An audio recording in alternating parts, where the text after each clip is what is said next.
Welcome to this channel. Mau belajar bahasa Indonesia atau bahasa Inggris dengan cara yang seru, santai, dan mudah dipahami? You're in the right place. Belajar kosakata dan ekspresi sehari-hari.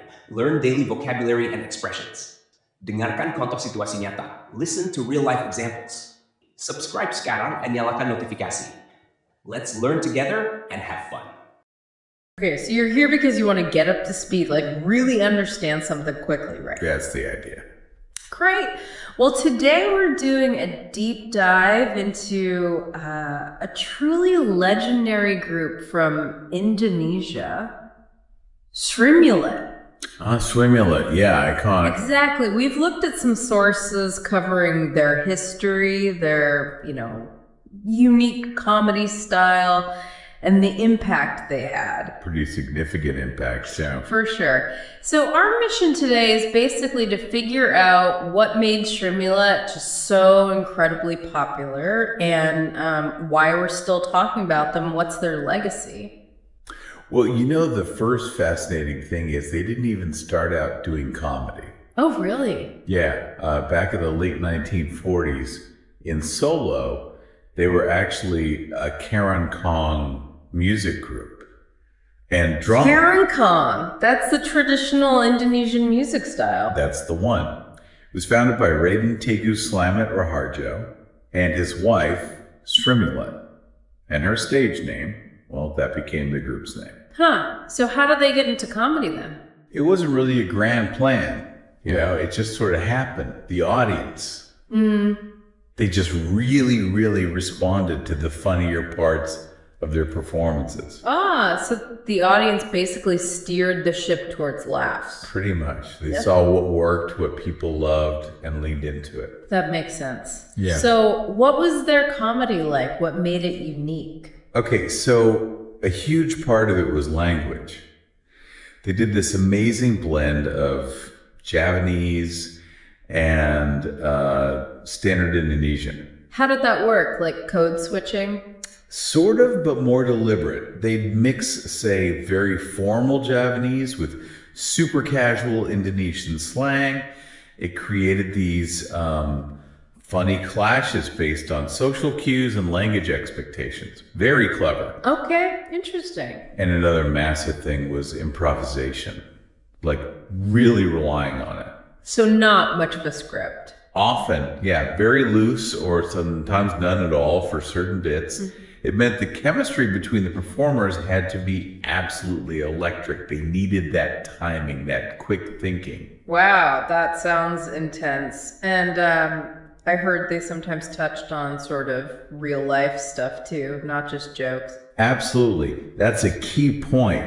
Woven into the comedy, you'd often find this subtle social critique. Like what, for example? Well, there are famous sketches where, say, Tarzan plays a completely inept government official making nonsensical decisions. And that stuff landed because, people recognized those frustrations with bureaucracy or inequality in their own lives.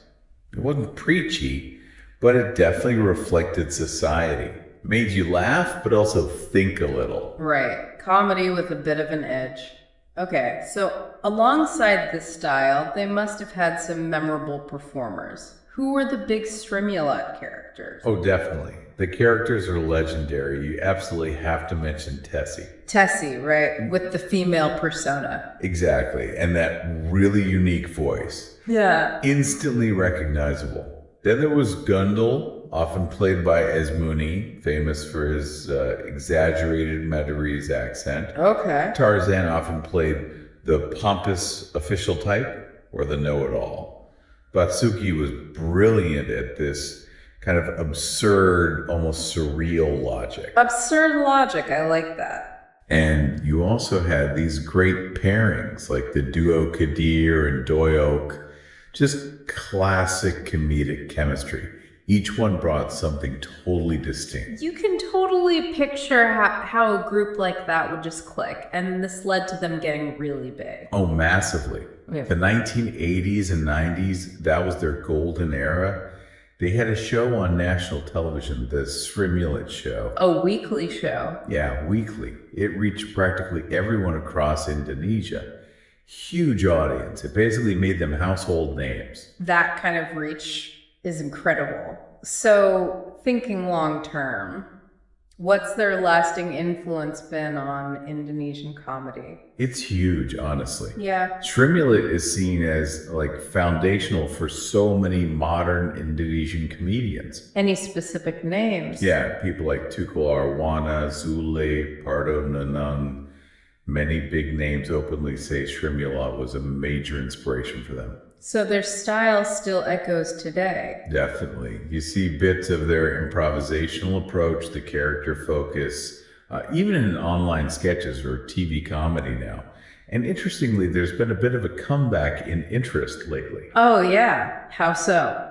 Well, there have been biopics, documentaries, like the film Srimulat, Hilyang Mustahil. It looked at their early days, how they started.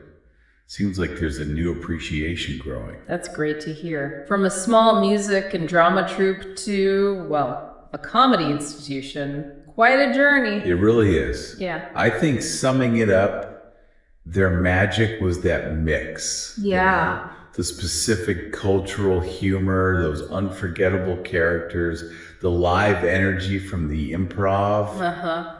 And that little bit of social commentary tucked in there, it just all came together. So when you pull back, it does make you wonder, doesn't it? How does a comedy group so rooted in like Javanese culture initially manage to get so popular everywhere in Indonesia and stay relevant for so long? Yeah, what were those core elements? Right. What made their humor travel so well and last through different eras? Definitely something worth thinking about after this. Thank you for watching this video. Hopefully useful. Don't forget to like and subscribe.